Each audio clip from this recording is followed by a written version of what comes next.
मुनि ने जो मुझे शाप दिया सो बहुत ही अच्छा किया। मैं उसे अत्यंत अनुग्रह करके मानती हूँ कि जिसके कारण मैंने संसार से छुड़ाने वाले श्री हरि आपको नेत्र भर कर देखा। इसी आपके दर्शन को शंकर जी सबसे बड़ा लाभ समझते हैं। हे प्रभो, मैं बुद्धि की बड़ी भोली हूँ। मेरी एक विनती है, हे नाथ, मैं और कोई वर नहीं मांगती, केवल यही चाहती हूँ कि मेरा मन रूपी भौरा आपके चरण कमल की रज के प्रेम रूपी रस का सदा पान करता रहे। जिन चरणों से परम पवित्र देवनदी गंगा जी प्रकट हुई, जिन्हें शिव जी ने सिर पर धारण किया और जिन चरण कमलों को ब्रह्मा जी पूजते हैं, कृपालु हरि आपने उन्हीं को मेरे सिर पर रखा। इस प्रकार स्तुति करती हुई बार बार भगवान के चरणों में गिरकर जो मन को बहुत ही अच्छा लगा, उस वर को पाकर गौतम की स्त्री अहल्या आनंद में भरी हुई पति लोक को चली गई। प्रभु श्री रामचंद्र जी ऐसे दीन बंधु और बिना ही कारण दया करने वाले हैं। तुलसीदास जी कहते हैं, हे शठ मन, तू कपट जंजाल छोड़कर उन्हीं का भजन कर। श्री राम जी और लक्ष्मण जी मुनि के साथ चले। वे वहां गए जहां जगत को पवित्र करने वाली गंगा जी थी। महाराज गाधी के पुत्र विश्वामित्र जी ने वह सब कथा कह सुनाई, जिस प्रकार देवनदी गंगा जी पृथ्वी पर आई थी।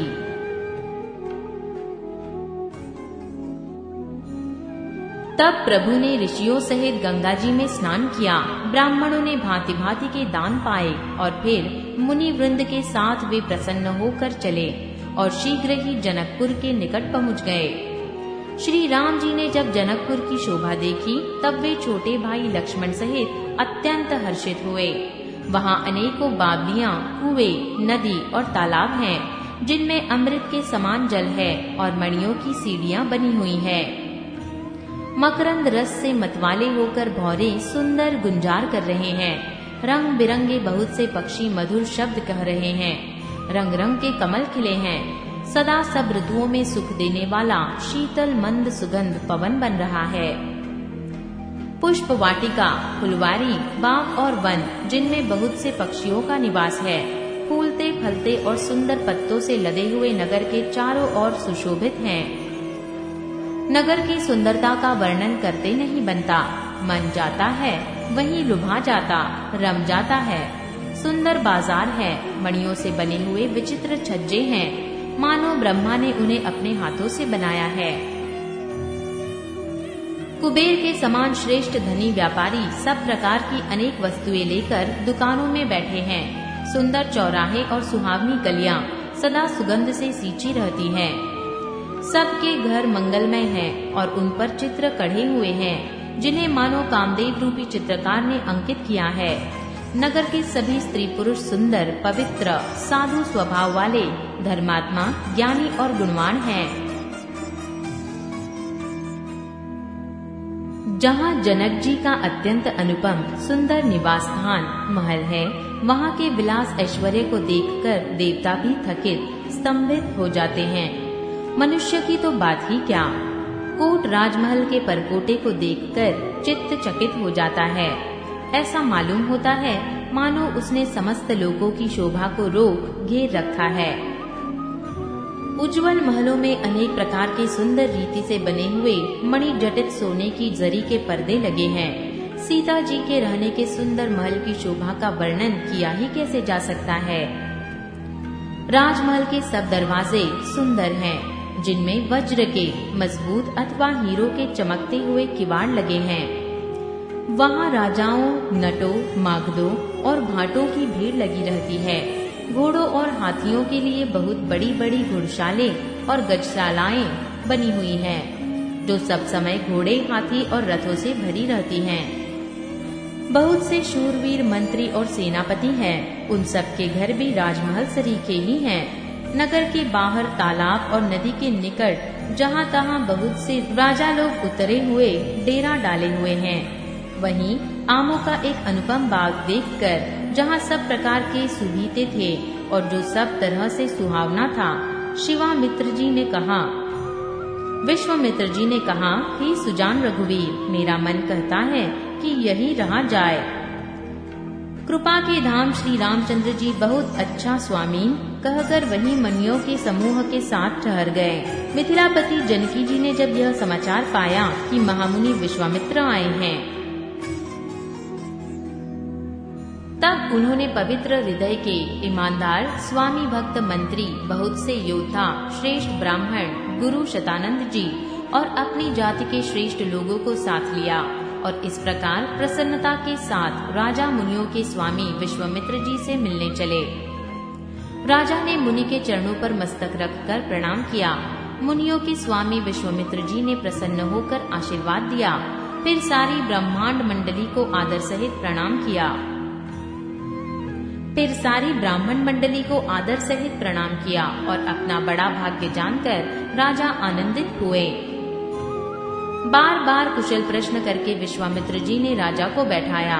उसी समय दोनों भाई आ पहुँचे जो फूलवाड़ी देखने गए थे। सुकुमार किशोर अवस्था वाले श्याम और गौर वर्ण के दोनों कुमार नेत्रों को सुख देने वाले और सारे विश्व के चित्त को चुराने वाले हैं। जब रघुनाथ जी आए तब सभी उनके रूप एवं तेज से प्रभावित होकर उठकर खड़े हो गए। विश्वामित्र जी ने उनको अपने पास बैठा लिया। दोनों भाइयों को देखकर सभी सुखी हुए। सबके नेत्रों में जल भर आया। आनंद और प्रेम के आंसू उमड़ पड़े और शरीर रोमांचित हो उठे। राम जी की मधुर मनोहर मूर्ति को देखकर विदेह जनक विशेष रूप से विदेह देह की सूध बूध से सहित हो गए। मन को प्रेम में मग्न जान राजा जनक ने विवेक का आश्रय लेकर धीरज धारण किया और मुनि के चरणों में सिर नवाकर गदगद प्रेम भरी गंभीर वाणी से कहा, हे नाथ, कहिए ये दोनों सुंदर बालक मुनिकुल के आभूषण हैं या किसी राजवंश के पालक, अथवा जिसका वेदों ने नेति कहकर गान किया है, कहीं वह ब्रह्म तो युगल रूप धरकर नहीं आया है। मेरा मन जो स्वभाव से ही वैराग्य रूप बना हुआ है, इन्हें देखकर इस तरह मुग्ध हो रहा है जैसे चंद्रमा को देखकर चकोर। हे प्रभु, इसीलिए मैं आपसे सत्य भाव से पूछता हूँ। हे नाथ, बताइए, छिपाव न कीजिए। इनको देखते ही अत्यंत प्रेम के वश होकर मेरे मन में जबरदस्ती ब्रह्म सुख को त्याग दिया है। मुनि ने हंसकर कहा, हे राजन, आपने ठीक यथार्थ ही कहा। आपका वचन मिथ्या नहीं हो सकता। जगत में जहाँ तक प्राणी है, ये सभी को प्रिय है। मुनि की वाणी सुनकर श्री राम जी मन ही मन मुस्कुराते हैं। ये रघुकुल मणि महाराज दशरथ के पुत्र हैं। मेरे हित के लिए राजा ने इन्हें मेरे साथ भेजा है। ये राम और लक्ष्मण दोनों श्रेष्ठ भाई रूप शील और बल के धाम हैं। सारा जगत साक्षी है कि इन्होंने युद्ध में असुरों को जीतकर मेरे यज्ञ की रक्षा की है। राजा ने कहा, हे मुनि, आपके चरणों के दर्शन कर मैं अपना पुण्य प्रभाव कह नहीं सकता। ये सुंदर श्याम और गौर वर्ण के दोनों भाई आनंद को भी आनंद देने वाले हैं। इनकी आपस की प्रीति बड़ी पवित्र और सुहावनी है। वह मन को बहुत भाती है, पर वाणी से कही नहीं जा सकती। विदेह जनक जी आनंदित होकर कहते हैं, हे नाथ, सुनिए, ब्रह्म और जीव की तरह इनमें स्वाभाविक प्रेम है। राजा बार बार प्रभु को देखते हैं, दृष्टि वहाँ से हटना ही नहीं चाहती। शरीर पुलकित हो रहा है और हृदय में बड़ा उत्साह है। मुनि की प्रशंसा करके और उनके चरणों में सिर नवाकर राजा उन्हें नगर में लिवा चले। एक सुंदर महल जो सब समय सुखदायक था, वहाँ राजा ने उन्हें ले जाकर ठहराया। तदंतर सब प्रकार से पूजा और सेवा करके राजा विदा मांगकर अपने घर गए। रघुकुल के शिरोमणि प्रभु श्री रामचंद्र जी ऋषियों के साथ भोजन और विश्राम करके भाई लक्ष्मण समेत बैठे। उस समय पहर भर दिन रह गया था। लक्ष्मण जी के हृदय में विशेष लालसा है कि जाकर जनकपुर देख आवे, परंतु प्रभु श्री रामचंद्र जी का डर है और फिर मुनि से भी सकुचाते हैं, इसीलिए प्रकट में कुछ नहीं कहते, मन ही मन मुस्कुरा रहे हैं। अंतर्यामी श्री रामचंद्र जी ने छोटे भाई के मन की दशा जान ली। तब उनके हृदय में भक्त वत्सलता उमड़ आई। वे गुरु की आज्ञा पाकर बहुत ही विनय के साथ सकुचाते हुए मुस्कुराकर बोले,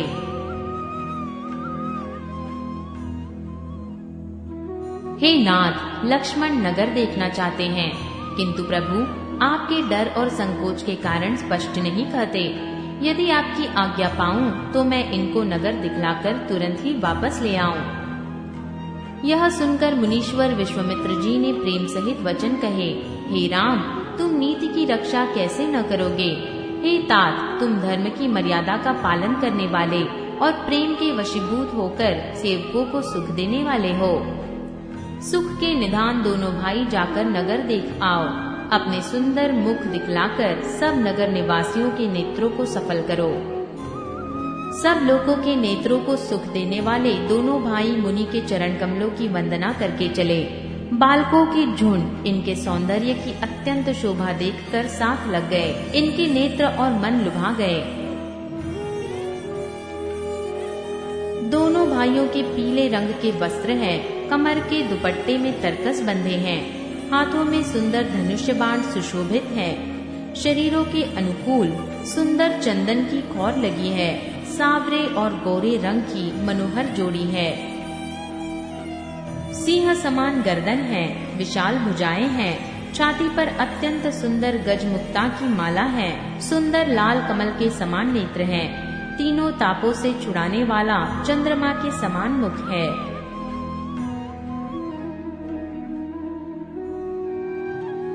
कानों में सोने के कर्णफूल अत्यंत शोभा दे रहे हैं और देखते ही देखने वाले के चित्त को मानो चुरा लेते हैं।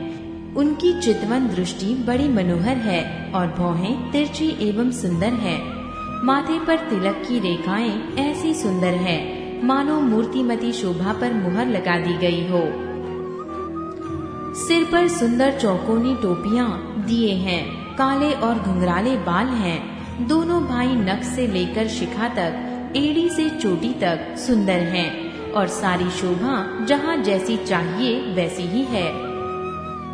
जब पुरवासियों ने यह समाचार पाया कि दोनों राजकुमार नगर देखने के लिए आए हैं, तब वे सब घर-बार और सब कामकाज छोड़कर ऐसे दौड़े मानो दरिद्री धन का खजाना लूटने दौड़े हों। स्वभाव ही से सुंदर दोनों भाइयों को देखकर वे लोग नेत्रों का फल पाकर सुखी हो रहे हैं। युवती स्त्रियां घर के झरोखों से लगी हुई प्रेम सहित श्री रामचंद्र जी के रूप को देख रही हैं। वे आपस में बड़े प्रेम से बातें कर रही हैं। हे सखी, इन्होंने करोड़ों कामदेवों की छवि को जीत लिया है। देवता, मनुष्य, असुर, नाग और मुनियों में ऐसी शोभा तो कहीं सुनने में भी नहीं आती।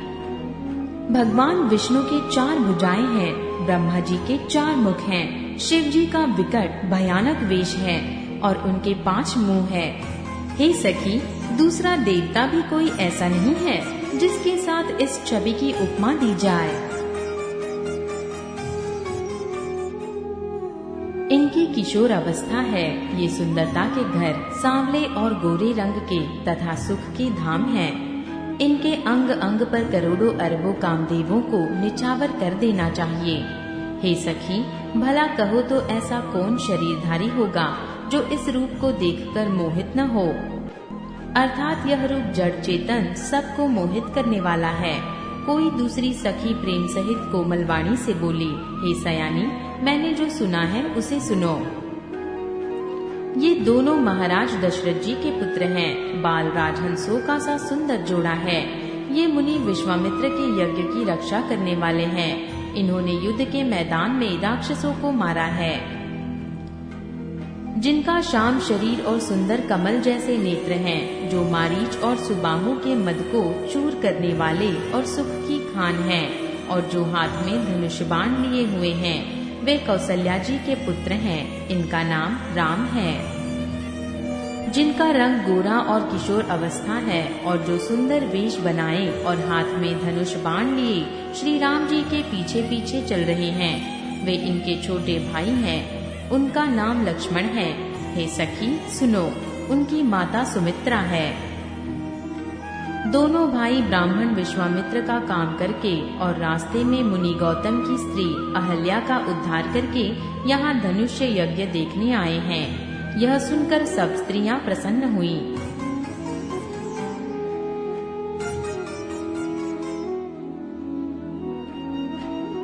श्री रामचंद्र जी की छवि देखकर कोई एक दूसरी सखी कहने लगी, यह वर जानकी के योग्य है। हे सखी, यदि कहीं राजा इन्हें देख ले तो प्रतिज्ञा छोड़कर हठ पूर्वक इन्हीं से विवाह कर देगा। किसी ने कहा, राजा ने इन्हें पहचान लिया है और मुनि के सहित इनका आदर पूर्वक सम्मान किया है, परंतु हे सखी, राजा अपना प्रण नहीं छोड़ता। वह होनार के वशीभूत होकर अविवेक का ही आश्रय लिए हुए हैं, प्रण पर अड़े रहने की मूर्खता नहीं छोड़ता।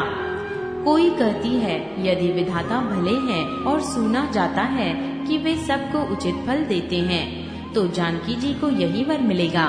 हे सखी, इसमें संदेह नहीं है। जो दैव योग से ऐसा संयोग बन जाए तो हम सब लोग कृतार्थ हो जाएं। हे सखी, मेरे तो इसी से इतनी अधिक आतुरता हो रही है कि इसी नाते कभी ये यहाँ आवेंगे, नहीं तो वह विवाह न हुआ तो। हे सखी सुनो, हमको इनके दर्शन दुर्लभ है। यह संयोग तभी हो सकता है जब हमारे पूर्व जन्मों के बहुत पुण्य हो। दूसरी ने कहा, हे सखी, तुमने बहुत अच्छा कहा, इस विवाह से सभी का परम हित है। किसी ने कहा, शंकर जी का धनुष कठोर है और ये सांवले राजकुमार कोमल शरीर के बालक हैं। हे सयानी, सब असमंजस ही है। यह सुनकर दूसरी सखी कोमल वाणी से कहने लगी, हे सखी, इनके संबंध में कोई कोई ऐसा कहते हैं कि ये देखने में तो छोटे हैं पर इनका प्रभाव बहुत बड़ा है। जिनके चरण कमलों की धूलि का स्पर्श पाकर अहल्या तर गई, जिसने बड़ा भारी पाप किया था, वे क्या शिव जी का धनुष बिना तोड़े रहेंगे? इस विश्वास को भूलकर भी नहीं छोड़ना चाहिए। जिस ब्रह्मा ने सीता को सवार कर रचा है, उसी ने विचार कर सांवला वर भी रच रखा है। उसके ये वचन सुनकर सब हर्षित हुई और कोमल वाणी से कहने लगी, ऐसा ही हो। सुंदर मुख और सुंदर नेत्रों वाली स्त्रियां समूह की समूह हृदय में हर्षित होकर फूल बरसा रही हैं। जहाँ जहाँ दोनों भाई जाते हैं वहाँ वहाँ परम आनंद छा जाता है। दोनों भाई नगर के पूरब और गए, जहाँ धनुष यज्ञ के लिए भूमि बनाई गई थी। बहुत लंबा चौड़ा सुंदर ढाला हुआ पक्का आंगन था, जिस पर सुंदर और निर्मल वेदी सजाई गई थी। चारों ओर सोने के बड़े बड़े मंच बने थे, जिन पर राजा लोग बैठेंगे। उनके पीछे समीप ही चारों ओर दूसरे मचानों का मंडलाकार घेरा सुशोभित था। वह कुछ ऊंचा था और सब प्रकार से सुंदर था। जहाँ जाकर नगर के लोग बैठेंगे, उन्हीं के पास विशाल एवं सुंदर सफेद मकान अनेक रंगों के बनाए गए हैं।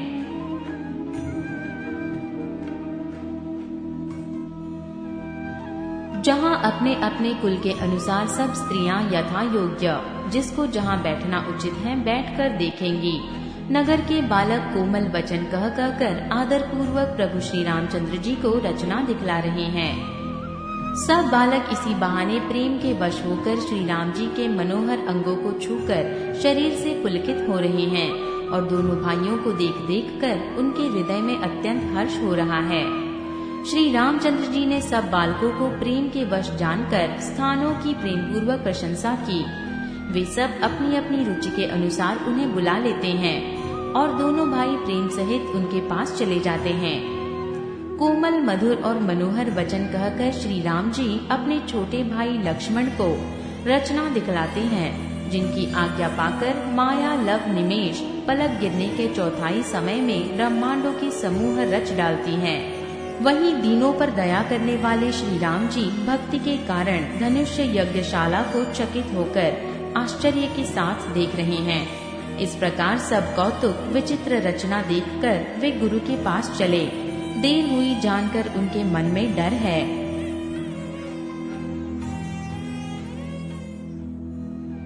जिनके भय से डर को भी डर लगता है, वही प्रभु भजन का प्रभाव, जिसके कारण ऐसे महान प्रभु भी भय का नाट्य करते हैं, दिखला रहे हैं। उन्होंने कोमल मधुर और सुंदर बातें कहकर बालकों को जबरदस्ती विदा किया। फिर भय, प्रेम, विनय और बड़े संकोच के साथ दोनों भाई गुरु के चरण कमलों में सिर नवाकर आज्ञा पाकर बैठे। रात्रि का प्रवेश होते ही संध्या के समय मुनि ने आज्ञा दी। तब सबने संध्या वंदन किया। फिर प्राचीन कथाएं तथा इतिहास कहते कहते सुंदर रात्रि दोपहर बीत गई। तब श्रेष्ठ मुनि ने जाकर शयन किया। दोनों भाई उनके चरण दबाने लगे, जिनके चरण कमलों के दर्शन एवं स्पर्श के लिए वैराग्यवान पुरुष भी भांति भांति के जप और योग करते हैं। वे ही दोनों भाई मानो प्रेम से जीते हुए प्रेम पूर्वक गुरु जी के चरण कमलों को दबा रहे हैं। मुनि ने बार बार आज्ञा दी। तब श्री रघुनाथ जी ने जाकर शयन किया। श्री राम जी के चरणों को हृदय से लगाकर भय और प्रेम सहित परम सुख का अनुभव करते हुए लक्ष्मण जी उनको दबा रहे हैं। प्रभु श्री रामचंद्र जी ने बार बार कहा, हे तात, अब सो जाओ। तब वे उन चरण कमलों को हृदय में धरकर लेट रहे। रात बीतने पर मुर्गे का शब्द कानों से सुनकर लक्ष्मण जी उठे। जगत के स्वामी सुजान श्री रामचंद्र जी भी गुरु से पहले ही जाग गए। सब शौच क्रिया करके वे जाकर नहाए। फिर नित्य कर्म समाप्त करके उन्होंने मुनि को मस्तक नवाया। समय जानकर गुरु जी आज्ञा पाकर दोनों भाई फूल लेने चले। उन्होंने जाकर राजा का सुंदर बाग देखा, जहाँ वसंत ऋतु लुभाकर रह गई है। मन को लुभाने वाले अनेक वृक्ष लगे हैं। रंग बिरंगी उत्तम लताओं के मंडप छाए हुए हैं। नए पत्तों, फलों और फूलों से युक्त सुंदर वृक्ष अपनी संपत्ति से कल्प वृक्ष को भी लजा रहे हैं। पपीहे, कोयल, तोते, चकोर आदि पक्षी मीठी बोली बोल रहे हैं और मोर सुंदर नृत्य कर रहे हैं। बाग के बीचों बीच सुहावना सरोवर सुशोभित है, जिसमें मणियों की सीढ़ियां विचित्र ढंग से बनी है। उसका जल निर्मल है, जिसमें अनेक रंगों के कमल खिले हुए हैं। जल के पक्षी कलरव कर रहे हैं और भ्रमर गुंजार कर रहे हैं। बाग और सरोवर को देखकर प्रभु श्री रामचंद्र जी भाई लक्ष्मण सहित हर्षित हुए। यह बाग परम रमणीय है, जो श्री रामचंद्र जी को सुख दे रहा है। चारों ओर दृष्टि डालकर और मालियों से पूछकर वे प्रसन्न मन से पत्र पुष्प लेने लगे। उसी समय सीता जी वहाँ आई। माता ने उन्हें गिरिजा जी की पूजा करने के लिए भेजा था। साथ में सब सुंदरी और सयानी सखियां हैं, जो मनोहर वाणी से गीत गा रही हैं। सरोवर के पास गिरिजा जी का मंदिर सुशोभित है, जिसका वर्णन नहीं किया जा सकता। देखकर मन मोहित हो जाता है। सखियों सहित सरोवर में स्नान करके सीता जी प्रसन्न मन से गिरिजा जी के मंदिर में गई। उन्होंने बड़े प्रेम से पूजा की और अपने योग्य सुंदर वर मांगा। एक सखी सीता जी का साथ छोड़कर फूलवाड़ी देखने चली गई थी। उसने जाकर दोनों भाइयों को देखा और प्रेम में विहल होकर वह सीता जी के पास आई। सखियों ने उसकी दशा देखी कि उसका शरीर पुलकित है और नेत्रों में जल भरा है। सब कोमल वाणी से पूछने लगी कि अपनी प्रसन्नता का कारण बता। उसने कहा, 2 राजकुमार बाग देखने आए हैं। किशोर अवस्था के हैं और सब प्रकार से सुंदर हैं। वे सांवले और गोरे हैं। उनके सौंदर्य को मैं कैसे बखान कर कहूँ। वाणी बिना नेत्र ही है और नेत्रों के वाणी नहीं है। यह सुनकर और सीता जी के हृदय में बड़ी उत्कंठा जानकर सब सयानी सखियां प्रसन्न हुई। तब एक सखी कहने लगी, हे सखी, ये वही राजकुमार है जो सुना है कि कल विश्वामित्र मुनि के साथ आए हैं।